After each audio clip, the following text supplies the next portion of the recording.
The rehearsal dinner was supposed to be at La Golu on 63rd, but Julian changed it last minute to his mother's place in the Hamptons. Typical. He said something about ambience and privacy, but I knew better. Julian Vance didn't do anything without a spreadsheet backing it up. Privacy, in his world, usually meant covering his ass. I stood by the grand piano not because I wanted to, but because Patricia, his mother, had waved me over there like I was part of the decor. My dress, a custom Carolina Herrera that took 3 fittings, suddenly felt like a costume. Julian was across the room, schmoozing with his groomsmen. He hadn't looked at me once since I walked in. Not a glance, not a nod, nothing. Elena, darling, Patricia said, appearing at my elbow with a glass of Sancerre that probably cost more than my first car. Do try to smile. You look like you're auditing our taxes, just thinking about the prenup clauses. Patricia, I said, keeping my voice even. Section 4, Paragraph 2, the irreconcilable differences bit, starting to feel relevant. She sniffed. Don't be dramatic. Tonight is about family. Family, right. Which explained why Sophie Miller was currently standing by the fireplace, looking like she'd raided the bridal suite. The dress was ivory, and she wasn't even trying to hide the bump anymore. 6 months, maybe? Hard to tell under the ruching, but the glow was there, annoying. Traitorous glow. I caught Julian's eye then. Finally, he gave me a look that was half warning, half apology. The kind of look a man gives you right before he screws you over in a merger. I drained my wine. Julian, I said when I reached him, ignoring the way Sophie shifted closer to his side. A word. Not now, Elena, he murmured, smiling at someone over my shoulder. We're about to start. Now, I said, sharper this time. Unless you want me to ask Sophie about her prenatal vitamin regimen in front of the CFO. That got his attention. He excused himself with a pat on the back for his brother, Chase, and steered me toward the library. The door clicked shut. Silence, except for the ticking of a grandfather clock that probably predated the Constitution. What the hell is this, Julian? I asked, not bothering with pleasantries. Since when does the rehearsal dinner include a +1 who's wearing the bride's color palette? He ran a hand through his hair, perfectly styled, not a strand out of place. Even now, he looked like a goddamn Ralph Laurenad. Keep your voice down. Answer me.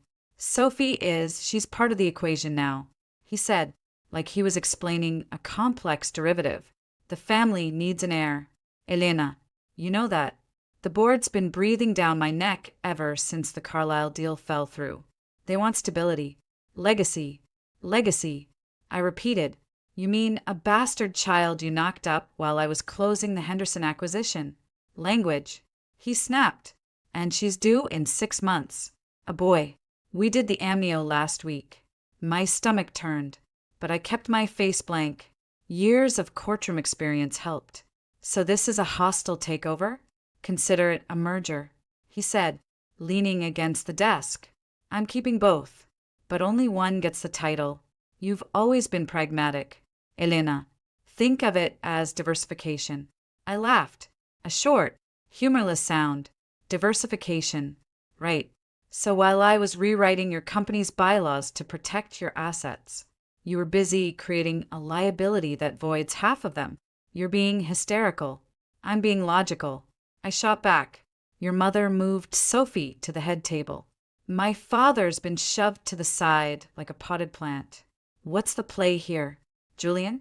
You marry me for the optics and pedigree, and keep her for the uterus? He didn't deny it, just looked at me with those cool blue eyes, the ones I used to think were deep. Now they just look shallow. You're too focused on your career, too cold. The board thinks you're a liability. Sophie, she's warm, soft. She makes me look human. She makes you look like a cliché. I said, a rich guy with a pregnant mistress? That's not a power move. Julian, that's a punchline. Watch yourself. He warned. You walk away now. You get nothing. The prenup's ironclad. Ironclad until I find the clause you forgot to disclose, I said quietly. The one about fraud, misrepresentation. How do you think the SEC would feel about your offshore accounts? Jules? The ones Sophie knows about. I bet. He paled. Just a little. Enough. You wouldn't. Try me. I stepped closer, lowering my voice. But here's the thing, I'm not walking away. Not yet. You want to play house with your little side piece? Fine. But you're going to regret it. Because I don't do messy. Julian. Idofero. And I've already started documenting everything. Every text. Every transfer. Every lie. He opened his mouth. But I kept going. You think this is about the wedding? It's not. It's about control. And right now, you're losing it. The door opened behind us. Chase leaned in, looking uncomfortable. Guys, Mom's asking for you. We're starting the toast. Julian straightened his tie. Fix your face, Elena. Smile, or I'll make sure your father's firm never sees another Vance dollar. I smiled, wide, the kind of smile that doesn't reach the eyes. Happy to, darling. I let him lead the way back to the dining room. Sophie was sitting in my seat, the one at Julian's right hand. Patricia was beaming. My father looked confused. Bless him. I walked past them all, grabbed the untouched scotch at the bar, and raised my glass. To mergers, I said loudly enough for the room to hear. May they always be consensual. Julian's jaw tightened. Sophie blinked back tears, real or rehearsed. Who knew? I drank deeply, letting the burn settle the nausea. Later, in the powder room, I checked my phone. One new message from an unknown number. He's moving the patents to her name tomorrow. Stop him. I stared at the screen. Well, that changed things. I flushed the toilet for show, washed my hands, and met my own gaze in the mirror. Same Elena Reed, just sharper around the edges. I touched up my lipstick, Ruby Woo. Classic, and headed back out. Game on.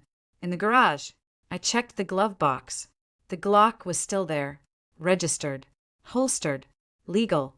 I didn't plan to use it, but Julian didn't need to know that. Back inside, Sophie was rubbing her belly, laughing at something Chase said. Julian was watching me, waiting. I lifted my glass in a silent toast. His expression flickered, confusion, then dawning realization. I mouthed one word, checkmate. Then I smiled again, sweet as poison. Let's play. I showed up an hour late to my own wedding, not because I lost track of time, but because I was sitting in my office on Fifth Avenue, rereading the asset transfer docs I'd had recorded at midnight. Julian had been too busy playing house to notice the notifications piling up in his Outlook. Rookie mistake. Never ignore metadata. I parked my Aston Martin in the lot usually reserved for the bridal party and walked in through the service entrance. No music, just the low hum of 100+ people wondering where the hell the bride was. Good. Let them wonder. I wasn't wearing white. Screw that. I had on a Veronica Beard crimson suit, sharp shoulders, fitted waist, a color that said stop bleeding and I'm expensive.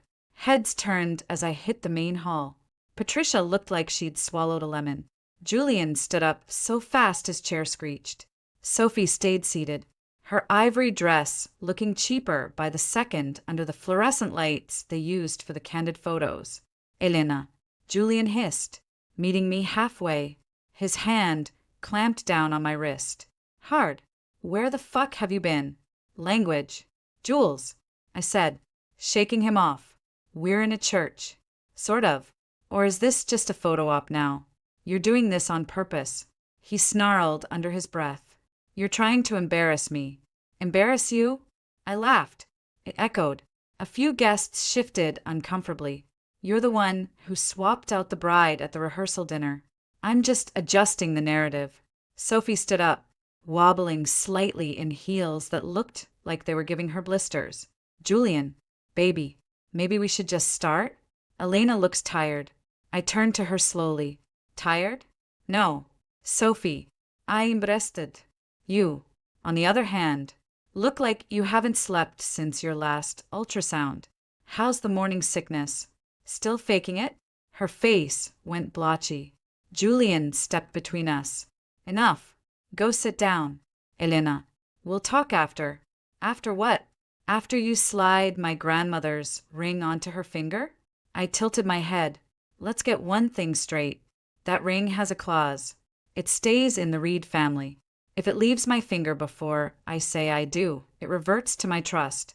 And guess who's the sole beneficiary of that trust? You wouldn't, Julian said, but his eyes darted to Sophie's hand. She was already twisting the diamond around her finger. My diamond. Watch me. The officiant. Some guy Julian hired off Thumbtack because he had a distinguished air. Cleared his throat. Shall we begin the exchange of rings? Julian looked relieved. He took Sophie's hand. With this ring, I thee wed, he said, his voice gaining strength. He slid the ring home. Sophie beamed. A few people actually clapped. I walked forward. Slowly, deliberately. Julian didn't move. Neither did Sophie. I stopped right in front of them, close enough to see the pores on Julian's nose, the cheap glitter on Sophie's eyelids. Hand it over, I said. Silence. Then a ripple of confused murmurs. Elena, Julian warned. Don't do this. The ring. Sophie, I said, ignoring him. It's insured under my name. The appraisal? My signature. The serial number? Logged with my attorney. You keep that on your finger. And it's grand larceny. 2nd degree. Up to 15 years in Bedford Hills. You want your kid visiting you behind glass? Sophie's lower lip trembled. Julian, make her stop. She's scaring me. Give her the ring back. Julian barked at me. No, I said simply. I reached out, grabbed Sophie's hand, and twisted. Hard. She yelped. The ring came off easy. Her fingers were swollen from the pregnancy. I held it up to the light. Flawless. Disgusting. Then I pulled the blue sapphire off my own finger. The vintage piece Julian's grandmother had hated. I shoved it into Sophie's palm. Here, since you love hand-me-downs so much. It's cute. Probably worth about 10 grand. A fraction of what you thought you were getting. But hey, it matches your shoes. You bitch. Sophie screamed, clutching the sapphire like it burned her. And you're a thief. I shot back. But we knew that. I turned to Julian. His face was still ruddy. But I saw the exact moment the blood drained from it. He'd been checking his phone under the table. Finally, the notifications had synced. Elena, he whispered. His voice cracked. What did you do? Midnight. I reminded him. While you were busy picking out onesies, I was filing the UCC-1 financing statement. Vance Biotech's IP, all of it, is now collateral for a loan I called due. Guess who holds the paper? He lunged for me. Actually lunged. I sidestepped. Years of Krav Maga classes paid off. He stumbled into the altar flowers, knocking over a vase. Water spread across the floor. Sophie started sobbing loudly, cradling her belly. You wouldn't. Julian scrambled up, his hair wrecked. His tie askew. That IP is the company. It's everything. Was. I corrected. Past tense. Now it's mine. Every patent. Every trademark. Every licensing deal you spent 5 years building. All owned by Reed Capital as of 12:01 this morning. Patricia stood up, her face purple. Julian Alexander Vance. What is she talking about? She's lying. He shouted, but there was no conviction in it. He was staring at his phone like it had bitten him. She can't just, this isn't legal. Check the docket, I said, pulling out my own phone. I opened the email from my counsel. Case number 23, CV 8841. Filed in Delaware Chancery Court. You remember Delaware, Jules? Where your holding company is incorporated, where I happen to be the registered agent. He looked up, his eyes wild. You did this today? On our wedding day? I did it last night. I said, today was just the reveal. Call it a gift. Or a correction. You wanted a merger? Congratulations. I acquired the target. You're just dead weight now. Sophie wailed again. The baby. Oh God. The stress, something's wrong. Julian ignored her. He was looking at me like he'd never seen me before, like I'd peeled back my skin and shown him the steel underneath. You'll undo it, he said, his voice dropping to a growl. You have to. We're getting married. No, I said. We're not. I don't marry liabilities. And right now, you're the biggest liability in the tri-state area. I turned to the stunned guests. Most of them were high net worth types who'd rather set themselves on fire than admit they didn't understand what was happening. Ladies and gentlemen, I announced, my voice carrying, the reception is cancelled. The bar, however, will remain open for the next 30 minutes on me. Enjoy. I walked out. I didn't look back. I heard Julian screaming my name, heard Sophie's theatrical whimpers, heard Patricia demanding someone call her lawyer. I hit the parking lot, the sun hitting my face. I got into my car, started the engine, and checked my rearview mirror. Julian burst through the doors, his suit rumpled, his face a mask of pure panic. He saw me, started running. Too slow. My phone buzzed. A text from David, my ex. The prosecutor saw the filings. Brutal. Also, saw the photos. Sophie's not just pregnant. She's been texting Chase. Want me to dig? I typed back, already am. Send me what you find. I pulled out of the lot, leaving Julian standing in a cloud of dust, his future evaporating behind him. The radio kicked on. Some pop song about empowerment. I turned it up. Let him turn pale. I wasn't done yet. The ER at NYU Langone smelled like antiseptic and bad decisions. I was sitting in a hard plastic chair, sipping a lukewarm Starbucks Pike Place, when Julian came barreling through the automatic doors. His tux jacket was gone, his shirt was untucked, and his eyes were wild. He looked like a hedge fund manager who just watched his positions crater overnight, which, technically, he had. You, he shouted, pointing a finger at me. A nurse looked up, unimpressed. You did this. You stressed her out. You're gonna pay for this. Elena, I'll sue you for everything. Lower your voice. Jules, I said, not looking up from my phone. This is a hospital, not a trading floor.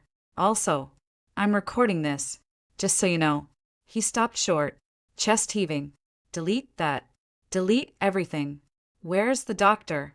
Is the baby? Relax. It's a false alarm. Braxton Hicks, or as I like to call it, Oscar-worthy improvisation. I finally glanced up. Sit down before you stroke out. Though, honestly, that might solve a lot of problems. He collapsed into the chair next to me, hands shaking. You're a monster, and you're a cliché. I swiped open my email, found the one I'd been waiting for. Speaking of monsters, your mother's on her way. She texted me from the car, said something about cleaning up your mess. Colorful woman. Your mom. Julian buried his face in his hands. I'm ruined. The board's gonna crucify me. The IP transfer. How the hell did you even get the signatures? I never authorized, you did. Indirectly. Remember that power of attorney you signed last year when you went to rehab for exhaustion? The one I held in escrow. Small print. Jules, always read the small print. I took a sip of coffee. Also, fun fact, Sophie's been seeing Chase on the side. Has been since February. I have the hotel receipts. The Park Hyatt. Very classy. Very discreet. Unless you count the Venmo requests for room service winking face. He looked up, stricken. Chase, my brother? That's bullshit. She wouldn't, she would. She did. And before you ask. No, the kid's not his either. Gestational age puts conception right around Thanksgiving. You were in Aspen. Chase was in London. Do the math. I leaned in, lowering my voice. Here's the kicker. She faked the first ultrasound. Used a stock image from a parenting blog. I reverse image, searched it last night. Amateur hour. Julian just stared at me, his mouth opening and closing. No words, just the dawning horror of a man realizing he'd been played by a girl who still used hashtags like #blessed. The elevator dinged. Patricia stepped out, flanked by 2 junior associates from her personal legal team. She looked immaculate. As always, Chanel suit, pearls, not a hair out of place. She took one look at Julian and sighed like she'd been doing it his whole life. "Julian, get up," she snapped. "You're making a spectacle, Mother." He croaked. "Elena, she stole the company. She's trying to destroy us." Patricia ignored him. She looked at me. "Elena, darling, tell me you have a handle on this. Always, Mrs. Vance," I said, standing smoothly. "The IP is secured. The transfer is irrevocable. I've also initiated a forensic audit of the last 3 years of Vance biotextbooks. Early findings suggest discrepancies in the millions." Patricia's eyes narrowed. Discrepancies, embezzlement, basically funneling company funds into a shell corp in the Caymans, used to pay for Sophie's apartment, her car, her little shopping problem. I handed her a tablet. "Page 4. Look at the consulting fees." "Hilarious. Really?" Patricia scanned the document. Her lips thinned. "Julian, is this true?" "I had to."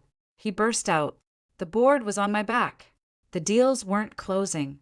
I needed liquidity. Sophie said she could help. She knows people. She knows how to empty a bank account." I muttered. Patricia tossed the tablet back at me. "Fix it. Quietly. I won't have a scandal. Not with the foundation gala. Next month. If this gets out, the Vance name is mud. Already ahead of you," I said. "I've got a team drafting a press release. Julian's stepping down for health reasons. Stress-induced. Very tragic. Sophie will issue a statement respecting his privacy while she focuses on her recovery. It'll buy us a week." "A week?" Julian wheezed. "That's it, Elena. You have to give me more time. I can fix this. I can get the investors back. You can't fix fraud." "Jules," I said flatly, "and you definitely can't fix stupid. The SEC's already sniffing around. I got a courtesy call from a friend in the Manhattan DA's office this morning. They're interested in the offshore accounts, specifically the one linked to your mother's maiden name." Patricia stiffened. "That's enough, Elena. Just keeping you informed. Mrs. Vance." I smiled. "Here's the deal. I let the SEC know I'm cooperating fully. I hand over the evidence, minus the stuff that implicates you directly. In exchange, they go easy on the asset forfeiture.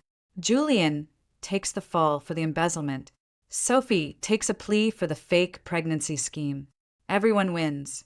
Except them." Julian surged to his feet. "You're setting me up. You're framing me. I'll tell them you were in on it. That you knew about the accounts." I laughed. Actually laughed. "Go ahead. Tell them. Show them the texts where I explicitly warned you against it. Show them the emails where I drafted the compliance reports you ignored. I'm the hero in this story. Jules, the responsible fiancé who uncovered the rot and reported it. You're the villain. The greedy husband-to-be who risked it all for a gold-digging nobody." He swung at me. Actually swung.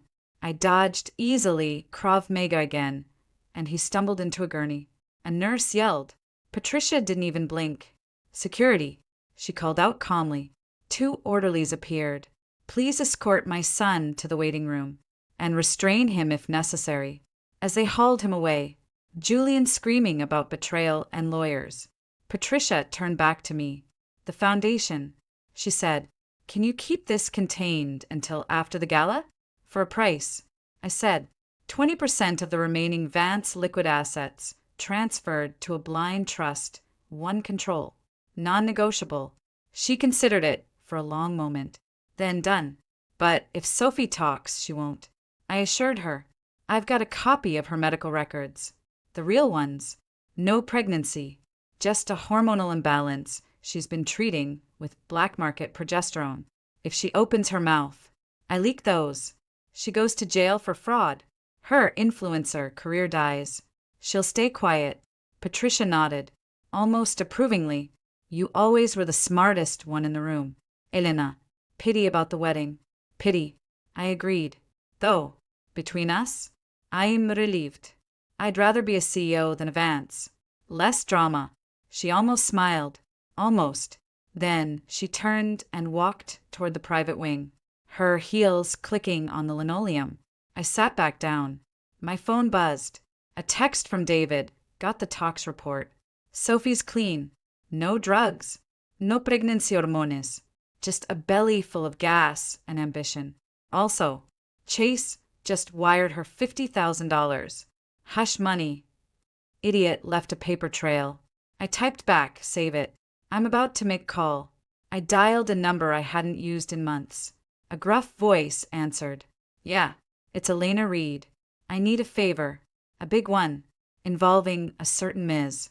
Miller and a very public exit from New York society. Cost? Name it. Double my usual. And I want the story leaked to page 6 before noon tomorrow. Done. I hung up. Julian was still yelling in the distance, his voice echoing down the hall. Sophie was nowhere to be seen, probably hiding in a supply closet, plotting her next move. Let her plot. I had the board. I had the assets. I had the truth. And most importantly, I had the upper hand. The doctor finally emerged, looking exhausted. Ms. Reed, your associate is stable. Physically, mentally, debatable. You can see her now. I'd rather not. I said, standing. Tell her I'll be in touch. And if she asks about the baby, tell her it's a girl. Might as well give her something to cry about. I walked out into the sunlight, the city noise hitting me like a wave. My car was waiting. I slid into the back seat, loosened my tie. Wait, not tie. I was in a suit and checked my reflection in the window. Same Elena Reed, just richer, and a hell of a lot freer. My Tribeca loft was supposed to be a sanctuary. High ceilings, exposed brick, a security system that cost more than most people's cars. Julian had never liked it, said it felt cold, uninviting.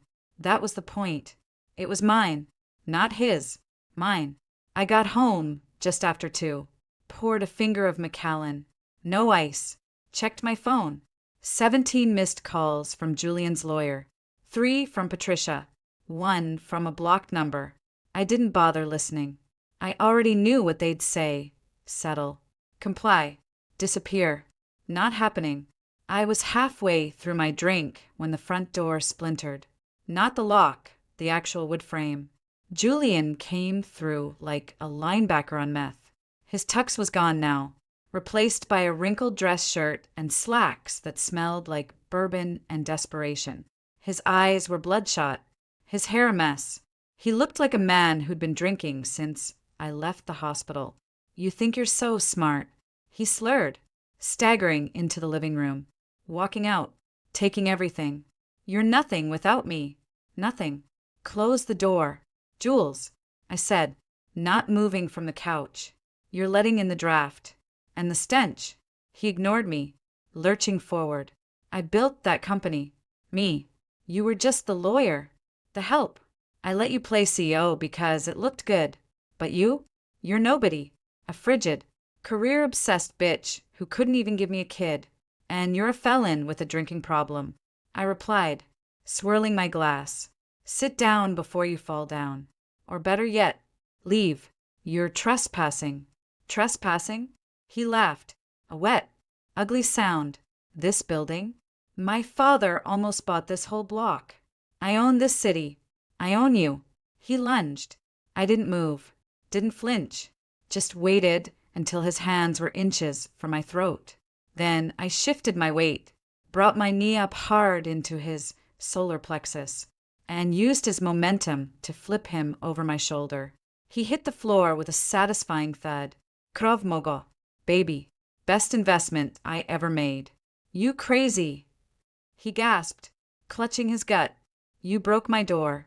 Julian, I said, setting my drink down on the marble coffee table. That's a felony. Breaking and entering. Assault. Want to add attempted murder to the list? I reached into the side table drawer, pulled out the Glock 43, and racked the slide. The sound echoed in the loft. Click, click. He froze, eyes wide, sobering up real fast. Elena, put that down. Come on. We can talk about this. The IP, we can share it. 50-50. Just like old times. Old times? I aimed the laser sight at the center of his forehead. A tiny red dot. There are no old times. Jules, there's only now. And right now, you're a threat. To me. To my property. To my peace of mind. I pulled out my phone with my free hand. Hit speaker. David? You there? Loud and clear. Elena. David's voice came through. Crisp and professional. I've got the SEC on the line too. They're listening. Julian's face went gray. David? You're working with him? Elena. This is entrapment. I didn't do anything. I just came to talk. You came to assault me in my home. Julian. I said. My voice icy.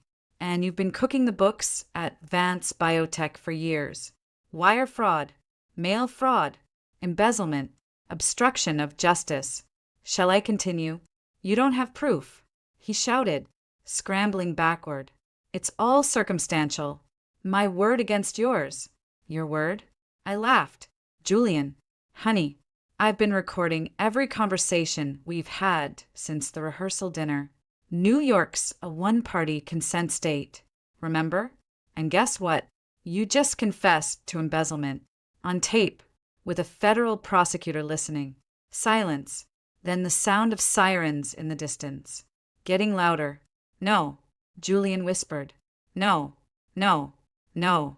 Elena, please, don't do this. I'll give you anything. The house in the Hamptons. The cars. The watch collection. Just don't let them take me. Too late, I said. You had your chance. You chose Sophie. You chose the lies. Now you get the consequences. The door burst open again this time. It was NYPD. 2 uniforms. Guns drawn. Hands where we can see them. Now, Julian didn't move. Just stared at me. His eyes filled with a hatred so pure it almost warmed me. You'll burn for this. He hissed. I'll get out. And when I do, I'm coming for you. I'll take everything. Your firm. Your reputation. Your life. Promises. Promises. I said, standing up. I holstered the Glock, smooth. Practiced. Officers. He assaulted me. Broke my door. I have it on video. And the recording. Feel free to take him. He's all yours. They hauled him up. Cuffed him. He didn't resist. Just kept staring at me as they dragged him toward the elevator. This isn't over. He yelled. I'll see you in hell. Elena. The elevator doors closed. Silence returned. I finished my drink. Then I noticed the light blinking on my landline. A message from the building's security desk. I played it back. Ms. Reed. This is Carlos at the front. Mr. Vance's associate? The blonde one? She's here. Demanding to see you. Says it's about the baby. Should I send her up? Sophie. Of course. Timing was everything. I glanced at the broken door, then at the security monitor showing her pacing in the lobby. One hand on her belly, the other clutching a designer bag. She looked pissed. Good. Send her up. Carlos, I said, and tell her Mr. Vance isn't available. He's indisposed.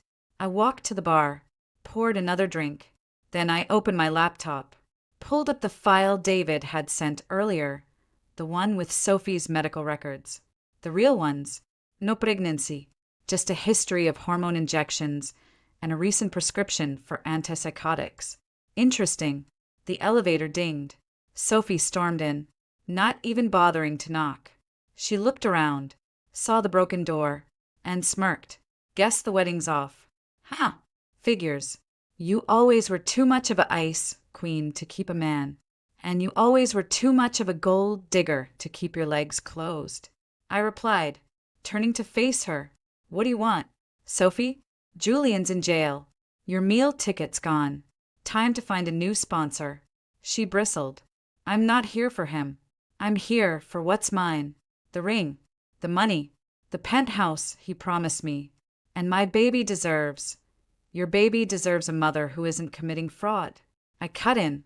I held up the medical report. Care to explain this?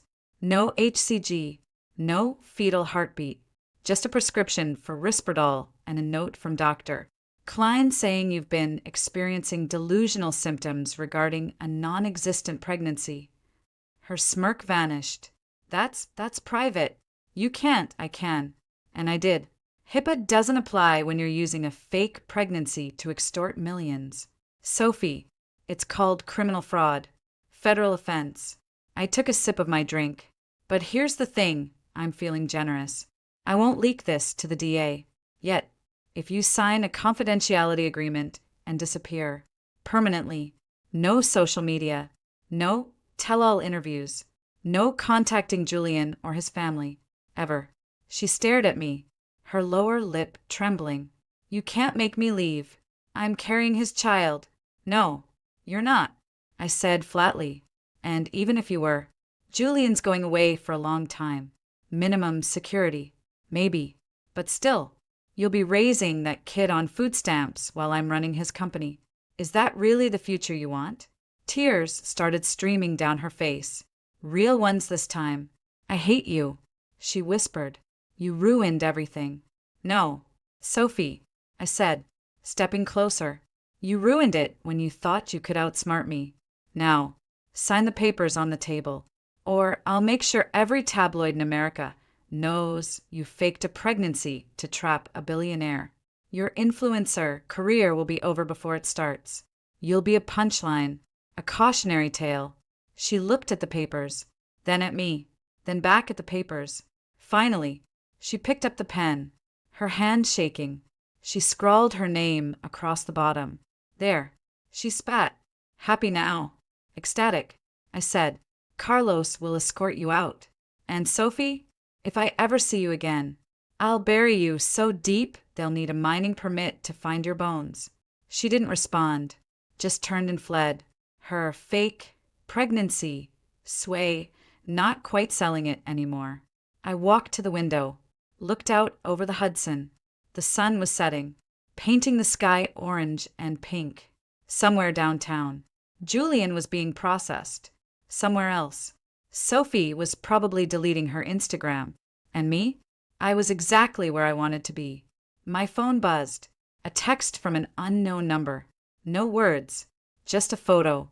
Julian and Sophie, huddled in a corner at some bar, looking cozy. The timestamp? Last night, while I was finalizing the IP transfer, while he was supposed to be preparing for the wedding. I zoomed in. Sophie was holding something, a small vial, and Julian was smiling. A real smile, not the fake one he gave the cameras. Then another text came through. Same number. She was going to slip it in your champagne. Rat poison. Slow acting. Thought you should know. I stared at the screen. Rat poison. Classy. Even for them. I saved the image. Forwarded it to David. Typed one word, evidence. Then I deleted the number. Whoever it was. They'd done me a favor. And in my world, favors were currency. I poured one last drink. Held it up to the sky. To mergers. I murmured. And acquisitions. And the occasional poisoning attempt. He drank it down. Then I picked up the phone and called my contractor. Yeah, I need a new front door, reinforced steel, and a better security system. Money's no object. I hung up, walked to my home office, sat down at my desk, opened a new document. Title: Vance Biotech Restructuring Plan.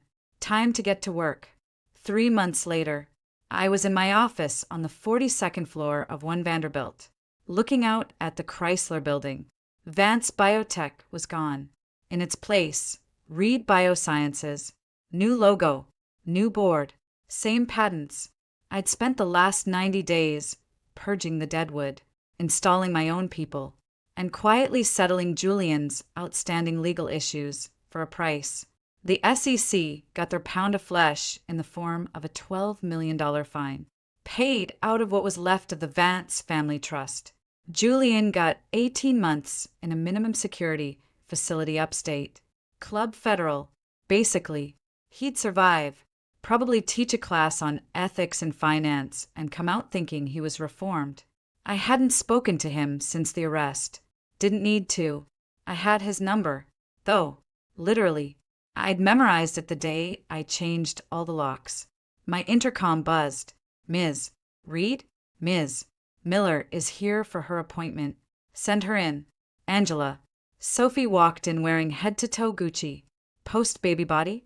Please. She looked exactly the same, minus the padding. The glow was gone, replaced by a tightness around the eyes that Botox couldn't fix. She didn't sit, just stood by the chair across from my desk, arms crossed. You wanted to see me? She asked, her voice dripping with fake sweetness. Or did you just miss the sound of my voice? I miss nothing about you. Sophie, I said, not looking up from the acquisition report I was signing. Sit. We're doing this once. Then you're gone. She sat, stiffly. I read the papers. You got everything. The company, the penthouse, even Patricia's summer house in Nantucket. Must be nice. It is. I agreed. I slid a thick envelope across the desk. $2 million. Wire transfer. Clean. Untraceable. Sign the attached NDA. And it's yours. Her eyes widened. She reached for the envelope, then stopped. $2 million? That's it. After everything I went through? The humiliation, the attempted fraud, the conspiracy to commit murder, the affair with your boyfriend's brother? I finally looked at her. $2 million is generous. Sophie, considering I could still send those medical records to the DA, or the photo of you buying rat poison at that bodega on Lexington. Remember that? I do. She paled. That was just a joke. I wasn't really going to, doesn't matter. I cut in. Intent is enough. Sign the papers. Take the money. Buy a condo in Miami. Change your name. Get some work done. Because if I ever see your face again, if I ever hear your name mentioned in a context that involves me or my companies, I will personally ensure that every tabloid from here to London runs that photo with the headline, Gold digger fakes pregnancy, tries to poison heiress. You'll be unemployable, unfriendable, unfuckable. Understand? She swallowed hard, picked up the pen, hesitated. What about the baby? People will ask, there is no baby. Sophie, I said, my voice flat. And if there was, it wouldn't be Julian's. It'd be Chase's. But since there's no baby, there's no story. Just a very expensive lie you told for very little payoff. I leaned forward. Sign. Now. She signed. Quick. Jerky strokes. Slid the papers back. I didn't even glance at them. Just buzzed Angela. Wire the funds to the account listed. And escort Ms. Miller out. Permanently. Sophie stood, clutching the envelope like it was a lifeline. At the door. She turned. You're a monster. Elena. You know that? You destroyed him. You destroyed me. You'll die alone, surrounded by your money and your lawsuits. Better than dying next to a man who's planning to poison me. I replied, close the door on your way out. She left. I didn't watch her go. Instead, I opened the bottom drawer of my desk and pulled out a bottle of Dom Perignon. Not chilled. I liked it room temp. Poured a glass. Took a sip. Perfect. My cell rang. Unknown number. I almost ignored it, but something made me pick up. Read. Elena. Julian's voice. Raspy. Hello. It's me. Jules. I said, leaning back in my chair. Calling from the big house? How's the food? Cut the crap. He snapped. I heard about the settlement. Sophie got $2 million? $2 million? That was supposed to be mine. My family's money. Was. I corrected. Past tense. It's my money now. Yours bought you a bed in a shared cell and 3 square meals of slop. Enjoy. You can't just erase me. He shouted. I'm a Vance. My name is on the founding charter. I'll fight this. I'll appeal.